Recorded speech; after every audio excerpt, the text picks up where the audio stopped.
segments. Okay, JT in the house. JT, ready for your shots? Ready? Yeah. Here we go. This morning. Big great. Woke up ready for that breakfast or the lunch. This is my lunch. That liquid diet, man. I love it.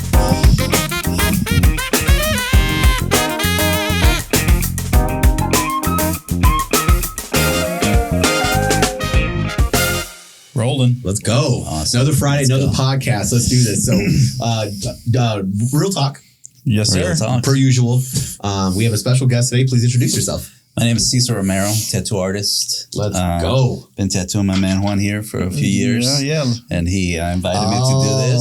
So we're the ones that's putting the Kobe on him. Yeah, right. That's his guy. Yeah, That's his right. guy. Oh, yeah. Okay. Maybe you gotta get him a Kobe tat. Yeah, I've done a few. So yeah.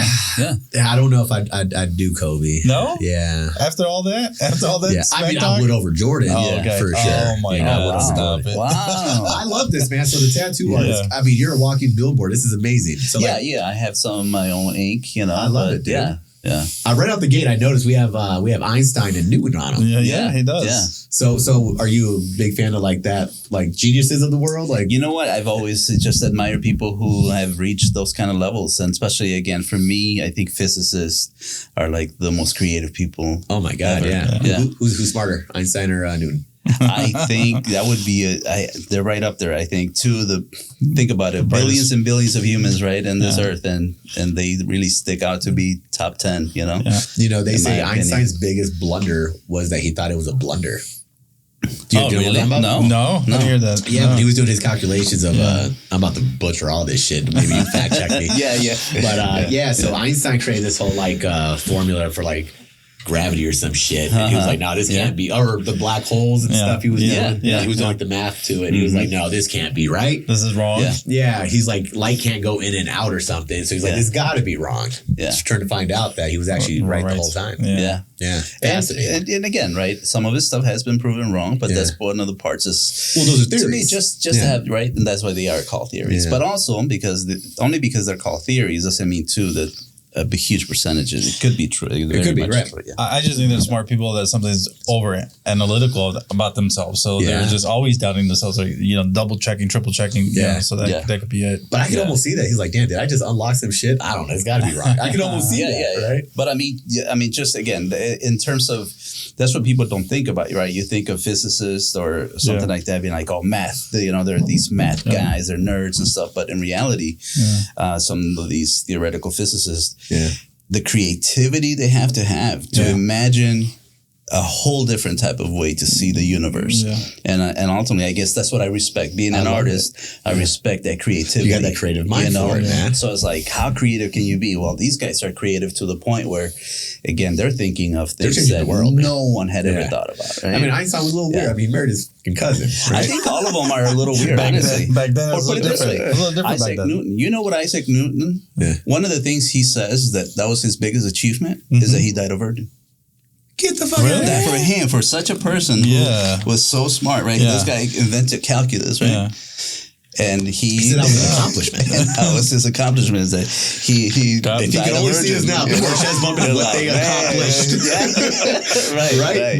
That's wild. So who else is on your leg, or is it just those two faces? I see those two main faces, and then of course, like my man pointed out, I have Cantinflas over here. You know? That's what's up. Mexican is the back comedian, of the cap Kobe Bryant?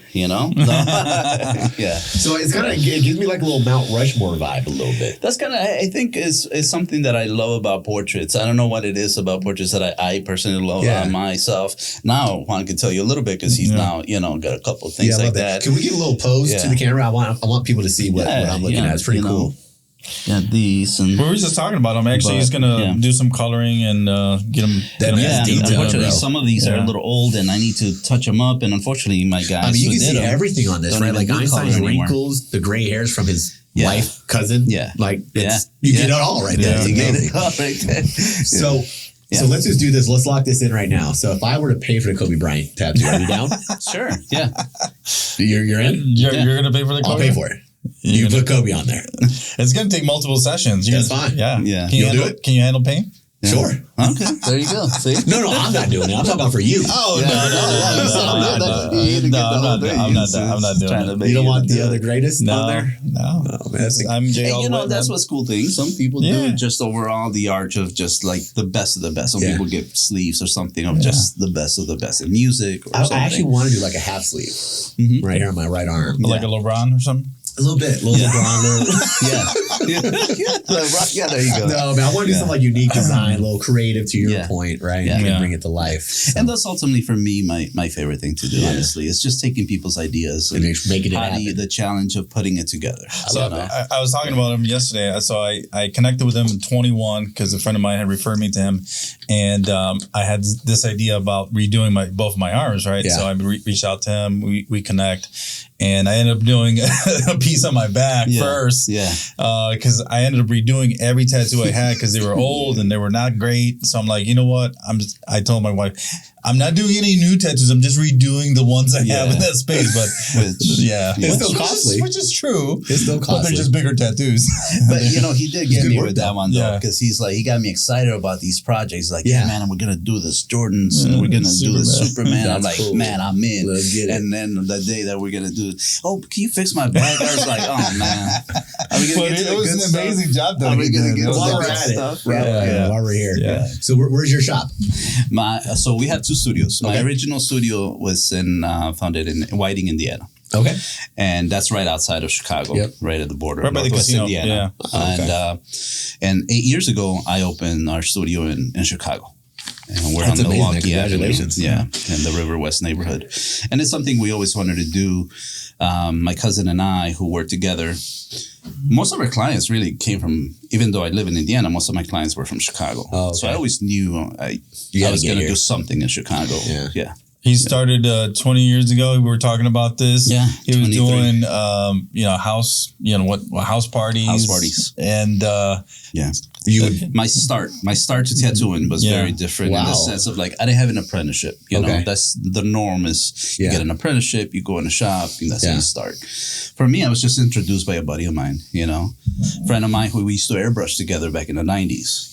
Remember the airbrush shops, the t-shirts. I do remember that. Yeah. So that always got me into the mode of, I always wanted to do something with my art. I wanted to make a living from my own art. Yeah. So airbrushing was great at that time. And as it started dying down, a lot of the airbrush artists actually moved into tattooing. It just made sense. It's art as a service for someone else, right? Yeah. You don't commission work. Yeah. So. Who's that? Was like a graffiti artist, Banksy? Banksy? Yeah. He does a lot of that stuff. I use the airbrush still. It's pretty fancy. Well, he did. Yeah, he did the stencil graffiti, and again, another great artist. If honestly, if we knew who he was, I'd probably get him tattooed. Put it down. Yeah. So that's cool, man. Yeah, that's amazing. So where'd you get your degree in tattoo? Well, that's the thing, right? Unfortunately, there is no degrees. Yeah. There are no degrees in tattoos. But I did go to. I went to U of I, Champaign, and I did get a degree in fine arts there. Okay. Oh, that's awesome. So I did come from a little bit of that academic background. After graduation, that's when I started, right that summer. That summer after I graduated, because I've been following my friend, and he's like, hey, man, I've been seeing what they were doing.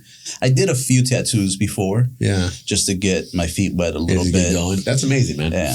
And with my graduation money, I bought my second tattoo equipment, and I just jumped right into it like that. And then here we are 23 years later. 23 years later. He was telling me an interesting story, though. Like his first parties, he wouldn't have a seat to sit down. He would have to tattoo standing up or on crates. So crazy. When my friends started taking me around he was the one doing the tattoo parties. He's like, come help me out.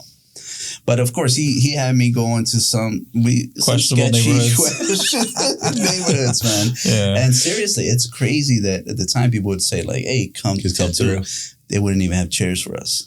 There were a couple ones where I told them we were literally sitting on milk crates. Yeah. So again, when that song talks about started from the bottom, I mean. Really, it started from really bottom. Yeah, that's amazing. Yeah, I think the only tattoo I have, I didn't go to a shop either. It was at my cousin's house, and I had to sit in a chair backwards, and he was just fucking drawing on my back. Yeah. And that's how it was. Redo that one. That's how it was. Maybe. Okay. Maybe not. Yeah. But I should forget I even have it sometimes. Well, that's the thing about back tattoos. Yeah, that's fine. The So how many artists right now you have with both shops now? Right now, I think we have 26 artists. That's awesome, man. Yeah. That's amazing. We have 26, almost 30 with once some of our apprentices graduate.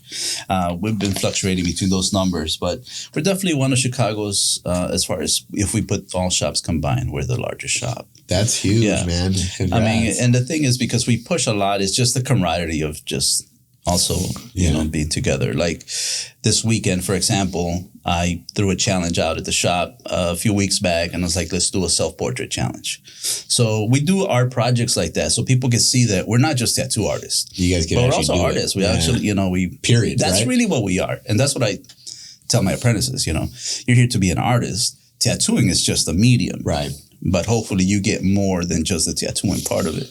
And you had an apprentice yesterday. She's very young. She just started, and she has to do about a year work of projects before they get an average is about a year. Yeah.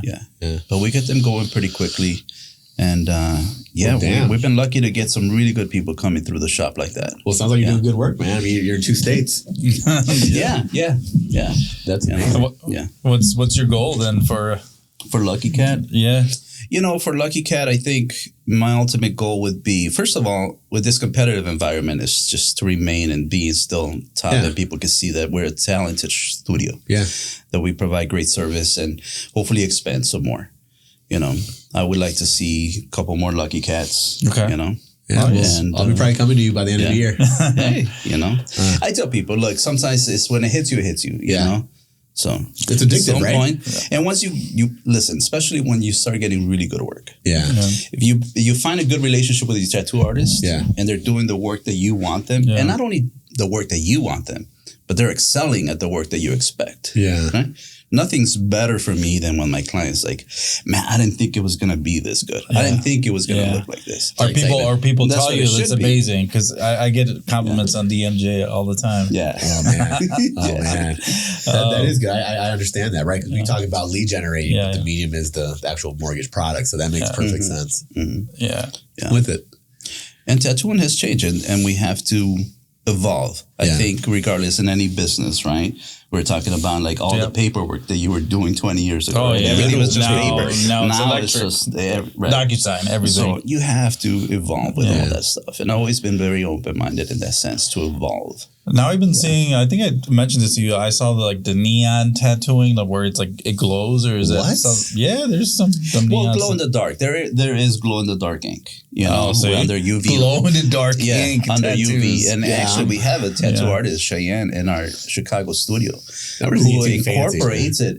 But it's amazing. Some of the stuff, the way you incorporate it without being cheesy. Now you're a walking art piece. Be like, I'm in 3D. You're at the club. You're at the club and you're glowing. You're Exactly. Yeah. So I want to know from you, who's your top 3 artists at Lucky Cat? Oh, damn. That's right there. That's a hard question, man. Yeah, that's like, is this one of the ones? I'd rather do a shot than answer. I don't want to. You don't put your artists on blast. Take the penalty. Yeah, it's hard. Man. That puts me on the spot. Well, there's different kind of artists though. You were mentioning there's some that like to do color, just do black and white. Absolutely. That's the cool thing with having so many artists with Lucky Cat is that we can pretty much do whatever style you're looking for.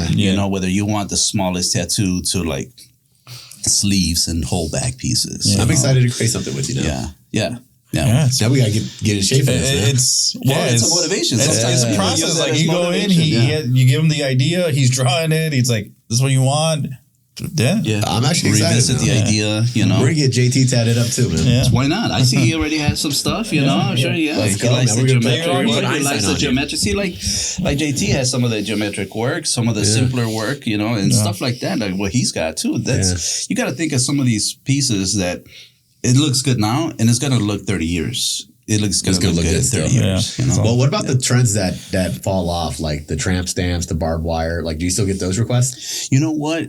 There's always going to be a tattoo as an accessory. Yeah. You know what I mean? Okay. There's always tattoo. It's almost like a fashion accessory. Yeah. And so a lot of times it's what people see is what they want, right? So whether it was the barbed wire in the 90s to the tribals to, you know, the tramp stamps that I was doing back in those tattoo parties, you know? JT got one? Like there's, but, you know. No comment. I love that, man. But, you know, there's always going to be that. There's always going to be that. And that's okay, because sometimes that could be the introduction to tattoos for somebody. You know, what's the new big trend though? I think the big trend right now is a lot of the what they call tiny tats. You know, where it's literally tattoos are. I know exactly what you're talking about. Probably like an inch, no bigger than an inch. A lot of the girls do that, right? Like a little flower, or like it could be a little martini glass or a little. But again, if it means something to them, it's nice, and ultimately for us as a business, it's the introduction because, like you said, in reality, they do become addictive. It might lead to some bigger or more usually tattoos. Does. Now you're tattooing your face, right? Yeah. So that's a huge thing. Yeah. That's a huge. That's a trend. You could say that's a trend nowadays. But why is it a trend? Yeah. Mike Tyson did it. You're not going to argue that guy. Well, that's one thing, right? It's also the visibility when people start doing it. Yeah. In fact, what I tell people, in my opinion, one of the people that pushed tattooing into the face of America, the forefront where it started becoming way more acceptable. Yeah. Dennis Rodman. Rodman, huh? Yeah, man. He did the whole Dennis Rodman, you started seeing him in the court all the time, and he just kept getting tattooed. And especially here in Chicago, he just kept getting Chicago, tattooed. That was just like, man. He was all tatted up. And the next one that came along was Iverson too. Iverson. Was that Birdman? Yeah. But Birdman was all the way to the throat. He was everywhere. Yeah. So when you see these people getting into that, right? That was huge. Another huge thing that happened in tattooing was when you saw it on TV. And that's actually when I kind of got into tattooing. That's right. Now they have shows about it. Because as soon as Miami Ink came out, what I saw the biggest change is that people started seeing like, oh, I can get a custom tattoo, right? People are used to going to a shop and just seeing and looking at the wall. It's like, I want number 57, you know? That was my first one. I saw Bull. Okay, I'm going to get that. Right. And that's how it was, number 4, you know? Now, people sometimes shit on that a little bit more than it should because in reality, we're doing the same thing, right? Because now people get their designs from Pinterest or Google. So people come in with their phone. I want this one. You know, let's see if we can plug them in. So our sales rally last year, we actually had a tattoo artist. Oh, really? And they did have a book. It was like, here, I'll take number 4, number 5, right? And they would just do live tattoos at our sales rally. Yeah. Because it was supposed to be some quick, because there was a lot of people there. It's Flash is still very much alive. That's what it's called. It's Flash. Yeah. And it's very much alive. And why not? Man, let's get drinking. Let's drink. Right? We're going to sign up for a tattoo today after this podcast. You'd be surprised after this. I should have brought myself. Right? Yeah. You have your stuff on your shit. Yeah. All right. So we have a will. So we have questions on here. If you answer, we all drink with you. If you don't answer, JT can drink your penalty unless you're down. Okay. So let's go ahead and do it. We got 3 spins. All right. Let's go. All right. Let's see. You can't look at the questions. Oh, you can't look at the questions? Okay. You're fine. Let's see what we have here. I like it. Pros and cons of being self-employed. That's a great question. Oh, that's a great question. Yeah. So pros, of course, you're doing what you love. Yeah. At least you should be. If you're self-employed, you should be doing what you love. Yeah. You shouldn't be doing it because this is what makes money. Because ultimately, you're going to fall into the same mentality that is somebody getting a paycheck, right? Yeah. Now it's a 9 to 5. I think that's ultimately the best thing. The biggest pro is that you get to wake up every day and be like, okay, I'm doing what I love to do. Even with the challenges. And the challenges being the cons, right? In a sense. I think, especially for someone my age, with a family, the biggest con being self-employed is the time that it does take away from your family. Right? The sacrifices you have to do. It's not a 9 to 5. Yeah. So for me, it's just 24/7 that I have this. I agree. I'm programmed the same way, Cesar. So I can see why he has Einstein and Newton on it. Yeah, it's deep. Yeah, and I love it. So I think that's the biggest thing is the time that it does take away from something else. Yeah. There was a period in my life not too long ago where I went 6 years without taking a vacation. Yeah. Right. It was just like you get into that mode. You get into that mode. Yeah. You're cranking, but other people do lose out a little bit. On the other part, then there's the other things where now you have to plan for your own financial future. Yeah. Right? Nobody's got a 401k for you. You don't have a pension. Yeah. So things that you have to plan on your own. And such a good point. And in this country, honestly, my biggest pet peeve about this country is the health care industry. No, I mean, and the healthcare that we pay. Too expensive. Yeah. Health insurance. Too expensive. Yeah. Yeah, I agree with everything that you just said, man. I mean, when you're self-employed, you got to think about all those extra costs, right? Because now it's all on your shoulders. It's all on you. Mm-hmm. And I love in our industry when people are like, I want to trade my 9 to 5 and be a realtor or a loan officer. Yeah. No, you just trade that shit for 60, 70 hours a week now. Yes. You just traded that shit out. Yeah. The good thing though, there's flexibility because you can, change your time every day. You can be flexible with your time. Exactly. Yeah. So if you need to take 4 hours out of the day to handle personal stuff, work early, you do that, Pick and up come your back. kids. Yeah, exactly. Yeah. That is true. Then that is a pro. And I do. In that way, like you said, I make my own schedule. Exactly. So for forever, my schedule, I work in the evenings. Yeah. You see me when our sessions are usually either 4:30, 7:30 at night. Yeah. Because I get to spend the day with my kids. Right, that's awesome. The family. Amazing. Yeah. Well, cheers to that. All right. Yeah. All right. And it is tradition. Mr. JT joins us on the first one. JT, let's do it. I'll be for the next one. I will be for I knew this shit. I was gonna say it. Okay. Oh yeah. Nice and cold. Very nice. Yeah. Very Makes very it clean. all the time saying with tequila. Very clean. Ah, shit. Yeah. Like me chugging something, man. All right, let's do the next spin. You know what's one of the best things to chase tequila with? What? And I had just shared it with one of my clients, and he thought it was weird, but after he did it, he's like, "This is the best coffee." Seriously? Really? Oh shit! You have a little shot of tequila. That was. You chase it with some coffee. Oh wow! That's for Juan. It's all okay. good. That was for Juan. Man. Oops! I gotta drive back. I got a tattoo still today. Yeah, still got a tattoo. Yeah, We're gonna start misspelling shit on people. I'll just do half and then we'll say the don't dirty. remind me about that. Don't remind Space me it about out. I'll space it out. That shit's a nightmare. So coffee's a chase. Tequila. Oh man, it's really? so good. So good. Never even heard of it. And people say like, "Oh, put it on your Cold coffee or but hot no. coffee? Hot coffee. I do it hot coffee. Yeah. So even in the hottest days, I still drink hot coffee. I would try it. But We'll do that next time. it's really good. But people's like, don't. Well, if you put it inside, not putting it in the coffee, it's chasing it. Because you put it in it bitters the whole coffee. It ruins coffee. Okay. And so Got it. But you chase it, it's delicious. I don't drink coffee, so I'm gonna take your word for it. Yeah. All right, let's see what we got Number coming two. up next. Number 2. Oh yeah. Let's do it. Okay. That's a gentle spin. I don't know what this Green. says. What would be your dream job, or are you doing it? I think I'm doing it, man. Then let's do this. That's a quick one, right? That's a quick one. Yeah. But congratulations on that, man. I do believe that, man. If you're self-employed, you need to do something that you Same love. question. I gotta go again. Oh wow, look at that. See, it's meant to be like that. And not necessarily that I'm a tattoo artist. It's a dream job. It's just that as an artist doing it. The craziest thing you saw in your line of work. Craziest thing I saw in my line of work.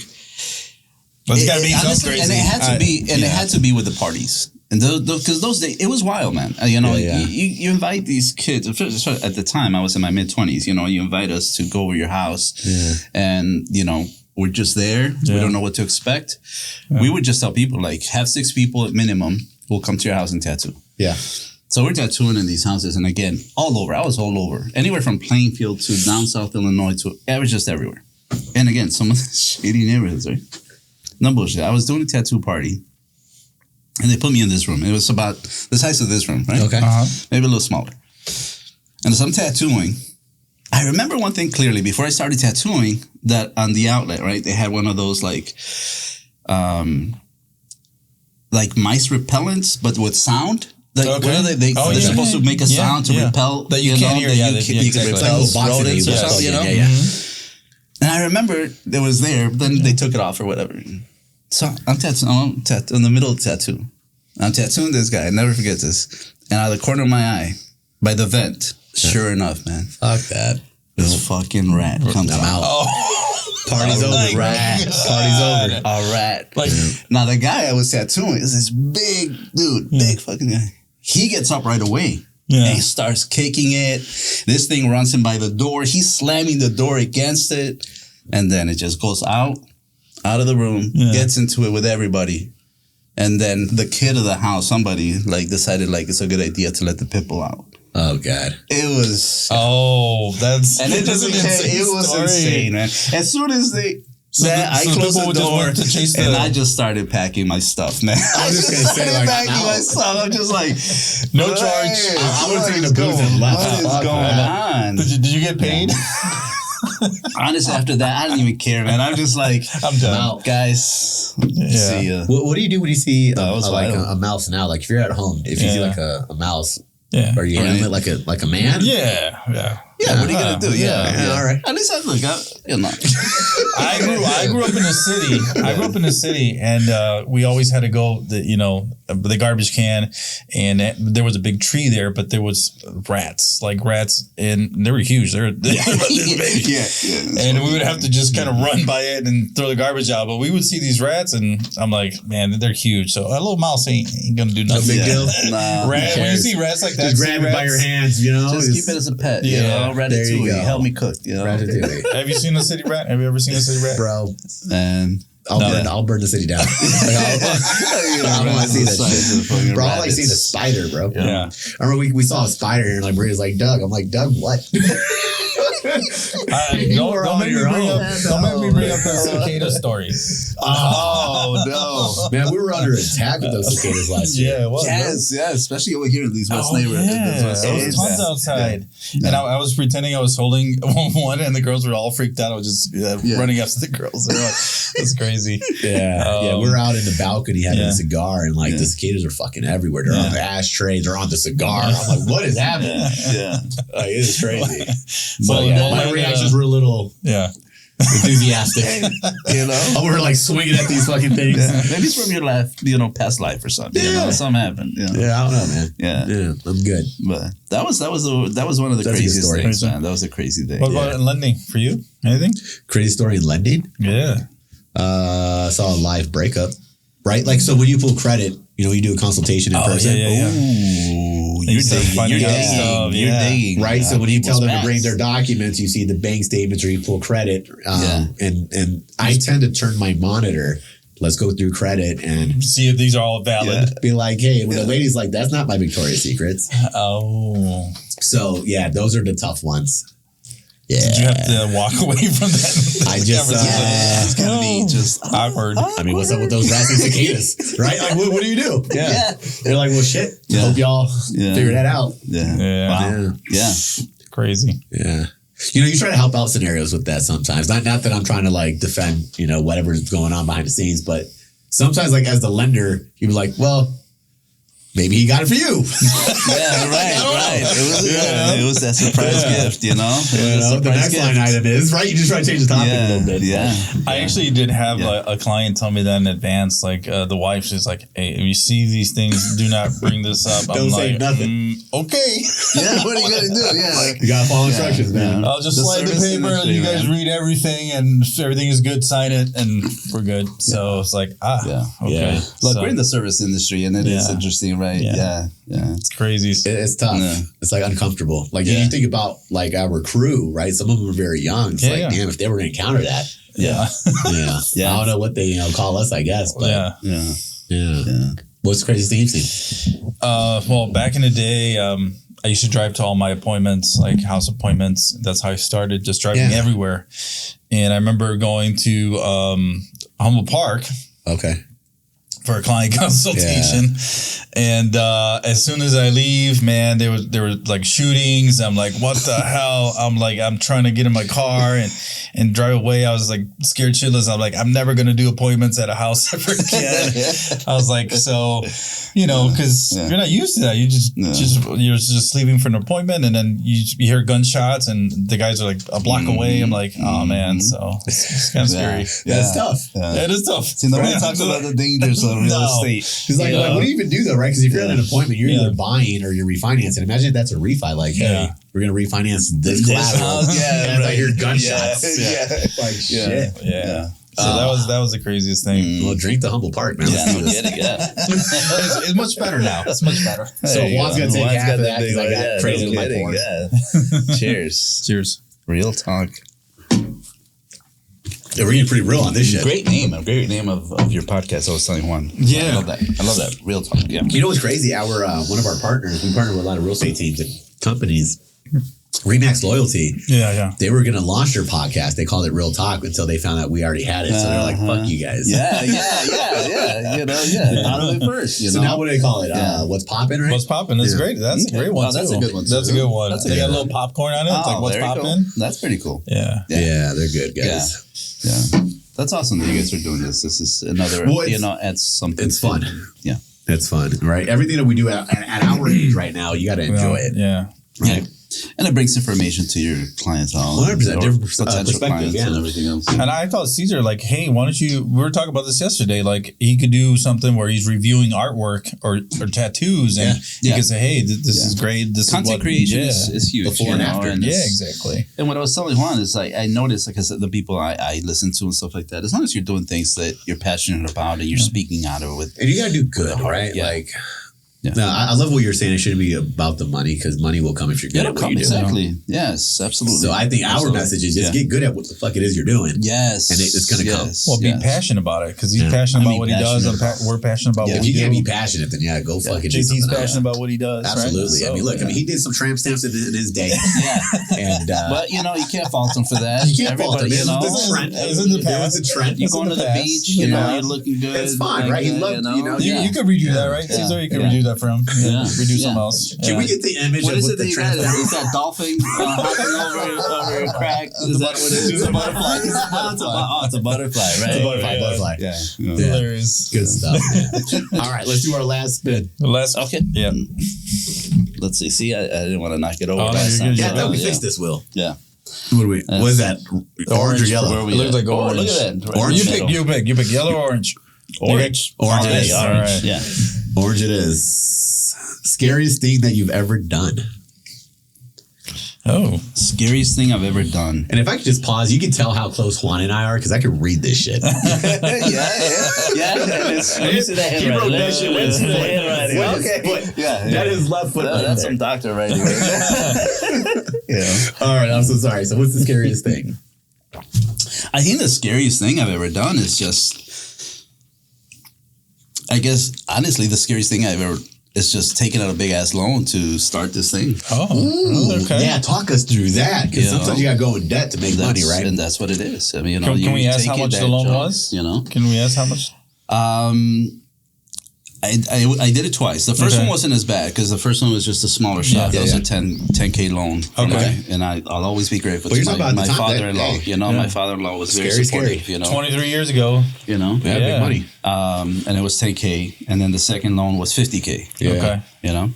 And when you're trying to do, you think every project, you guys, especially in real estate, know that whether you're constructing or you're selling it, what you think is going to be, it's always going to be at least 30, 50% more, sometimes, and that's what that's the scariest part. Yeah. When you see those bills start adding up.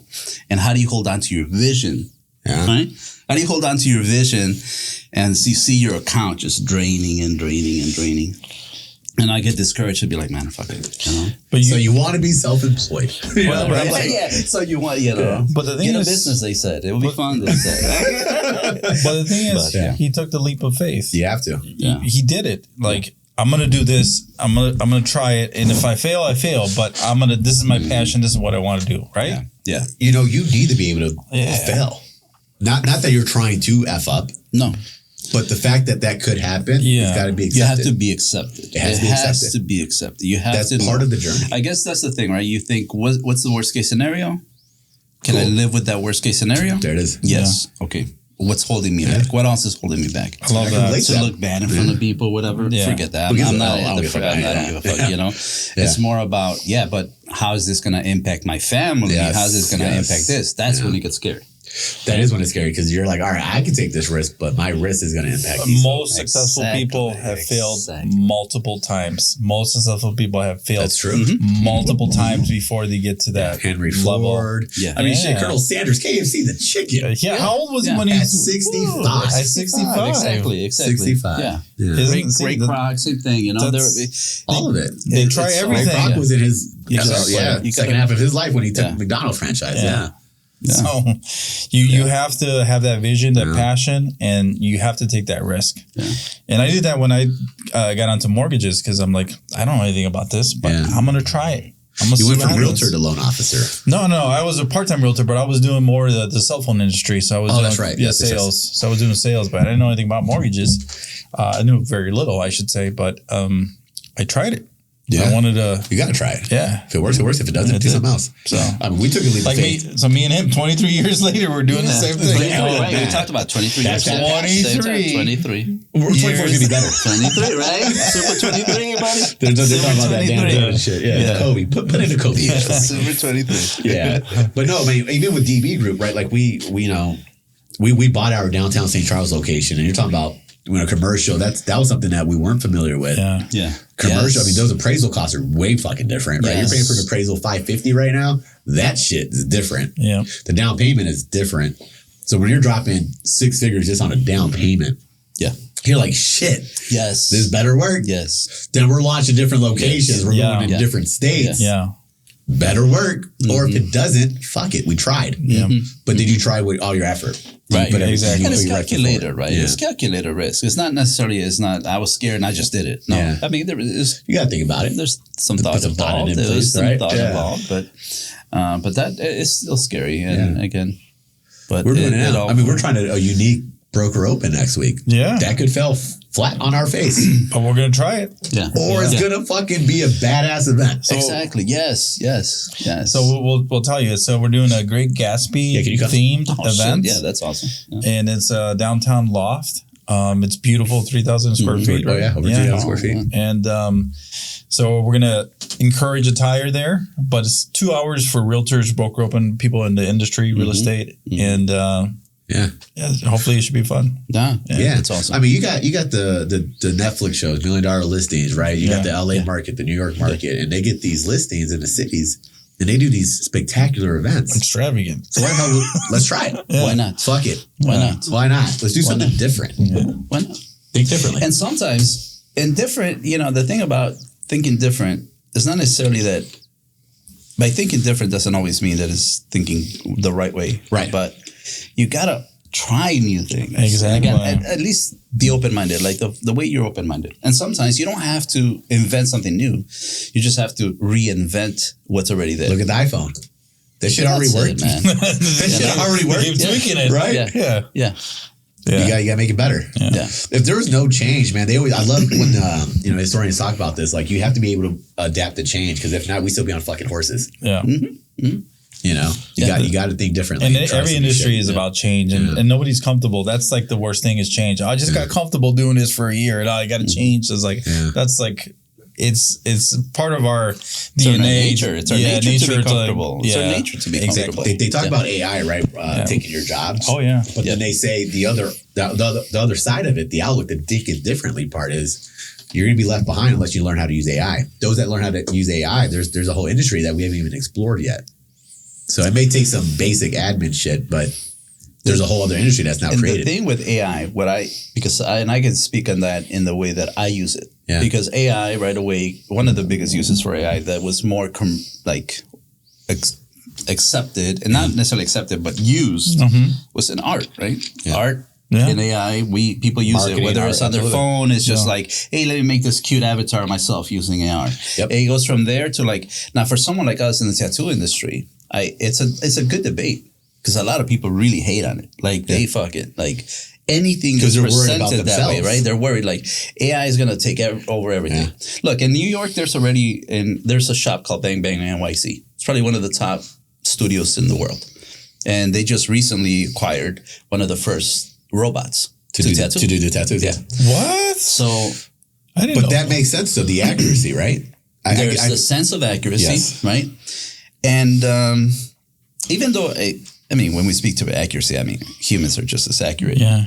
Now, why would someone want to get tattooed by a machine? I still rather go in person, to be honest. That way, But the fact is that it's creating a debate now. Like, so how crazy is that going to get? Yeah.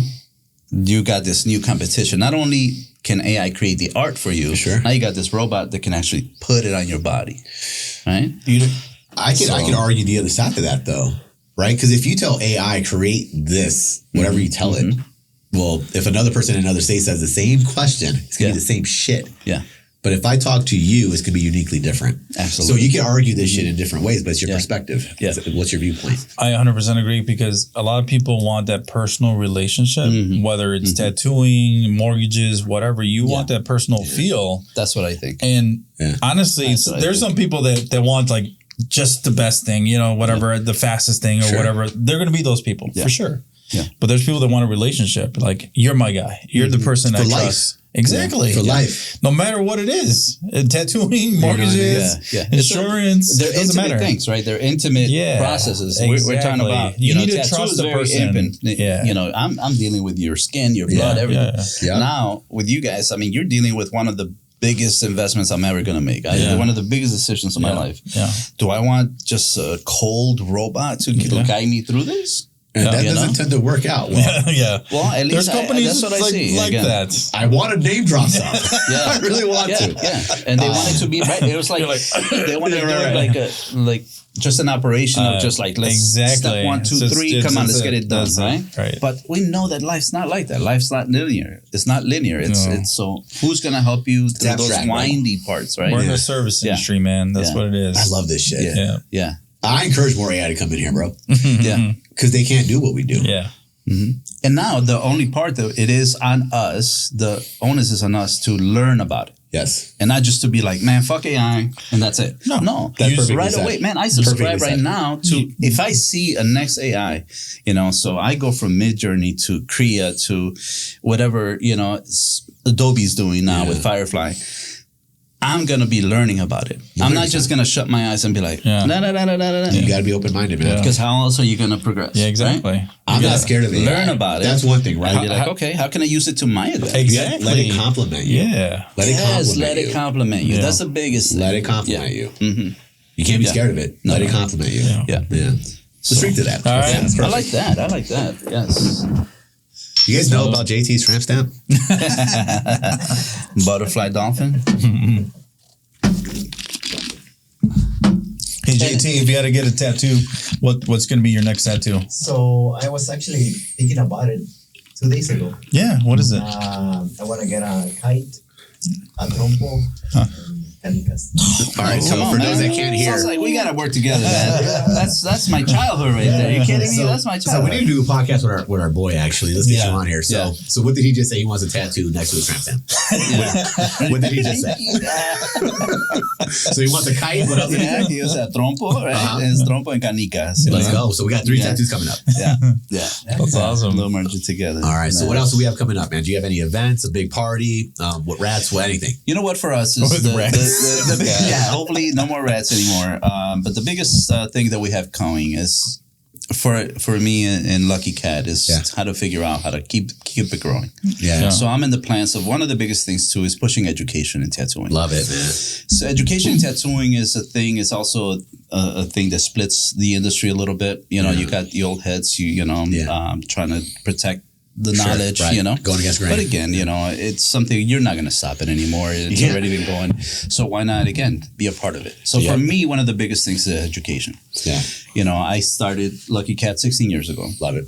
And we were just talking yesterday about my second apprentice, who's Evelyn Garcia, an amazing artist now. You know, very.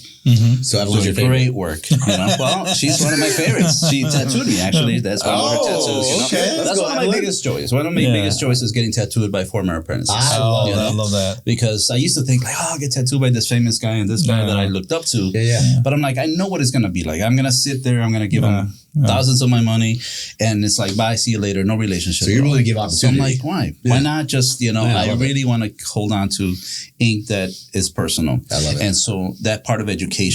Evelyn was our second apprentice, and Jen, who you just met yesterday, she's our 50th apprentice. Damn. You know? So we just calculated the other day. We were going through some names, my manager, Mark, and I.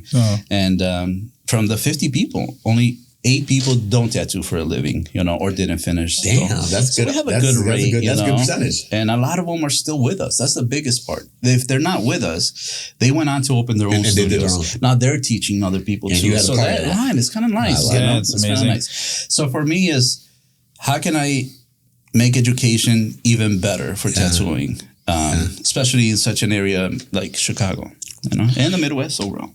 We're going to plug your info, so any questions they can reach out to. Yeah, absolutely. So I had a couple more questions. Apprentice, can anybody be an apprentice, and how's that process look, I think just about anybody can be an apprentice. In fact, I've had apprentices with zero experience in art. Literally, like they really didn't draw at all. And I've had apprentices that went to the Art Institute of Chicago. So we have that gamut, and I've seen it all. But the biggest thing, and as you guys know it, it's dedication. You got to be obsessed, dedicated, in my opinion. Talent is overrated. Talent's overrated. It's hard work, baby. It's the work. It's the hard work, right? Love it. He does also, he's also part of the tattoo show, right? You do every year. Yes, we do the convention in Chicago. And he's always there. And he's won awards there with, I forgot what the one that you did with the sleeve with. My friend Dolores. We did an amazing sleeve, over 100 hours of work in her sleeve. And 100 hours of work. You should see the detail on this thing. I don't know. Ready for a tramp stamp, so he said 100 hours, man. I don't know if you can share that with me real quick. But it's a journey. You should see it. It's actually that's cool. The best part. Can you that's send the best me? Part. It's like 3 years. It's 3 years together. You just hang out once a month and. Can you send me a picture of that? We can probably post that. Absolutely, and I can post it in here. 100 hours. 100 hours. Fuck. It's just dedication on the client, dedication on the artist to keep that the mentality to really. And you know what's funny about that? She does tattoo removal. That's great. That's great. So, in fact, and we worked together on Juan. I mean, Juan was removing, some of his old tattoos. So I had to get it faded out.